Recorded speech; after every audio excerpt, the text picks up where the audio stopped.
যে আমি রেডি হয়ে গেছি। এবার আমরা যাব হোলি খেলতে, কারণ প্রত্যেকবার আমরা যাই দিদিভাইদের বাড়িতে। এই যে বেরিয়ে পড়েছি আমি আর বরমশাই।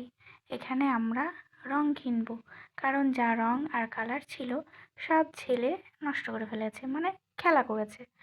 এবার এই যে আমরা রং নিচ্ছি, আর দেখি এখানে কত ধরনের কালার আছে সেগুলো নেব। এই যে আমরা 3টে নিয়েছি কালার আর হচ্ছে রং। এবার আমরা বেরিয়ে যাচ্ছি।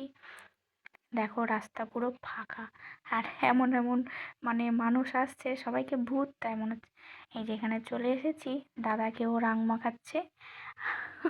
দাদাও ওকে রং মাখাচ্ছে।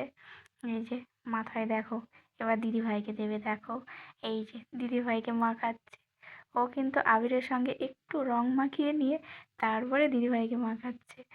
এবার দিদিভাই ওকে মাখাবে। এত আনন্দ হয়েছে আজকে কি বলবো, কিছু বলারই নেই। কারণ সবাই আজকের দিনটা খুবই আনন্দ করে, রঙে মেতে ওঠে, ছোট থেকে বড় সবাই। সবাই কেমন রং মাখছো সবাই একটু জানিও। আমরা তো আজকে খুবই এনজয় করেছি, খুবই মজা করেছি। এই যে আমাকে এবার আমার বর মাখাচ্ছে, দেখো পুরো পরিষ্কার মুখটা আমার পুরো কালো করে দিল। এদিকে দিদিভাই, এদিকে আবার আমার বর। এদিকে দাদা মাখাচ্ছে ওকে, বলছে একটু পরিষ্কার রাখতে দেবো না, সবটাই কালো করে দেবো।